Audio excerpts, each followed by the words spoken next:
21 LEDs हैं जी।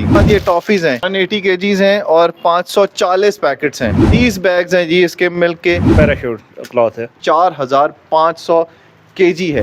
उसके बाद ये नायलॉन है 1943 kg ये रखा हुआ है। उसके बाद ये टाइल्स के बॉर्डर्स हैं 109 कार्टन है। ये 11 टन कपड़ा है जी। इसमें सोफा क्लॉथ है पॉलिएस्टर के साथ। ये 5 टन कपड़ा है जी और बड़ा खूबसूरत कपड़ा है। ये आर्टिफिशियल लेदर है गाड़ियों की पोशिश के लिए। ये वूल क्लॉथ है जी। ये देखें सोफे के लिए 550 kg। 550 kg है। ये टॉफीज हैं कोटेड बार है। ये ईरानी है जी। 6 कार्टन है और 72 kg है।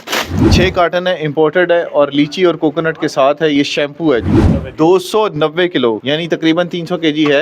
ये आपके पास पड़े हुए और बेहतरीन किस्म के ये बर्तन है। तो तकरीबन 5 कार्टन जो है ना ये मोबाइल एसेसरीज हैं और 4 पीस जो है ना ये साइड मिरर जो है और हाइड्रोलिक कंट्रोलर 2 पीस पड़े। और ये देखें लेंस एक ये रखा हुआ ये लेंस।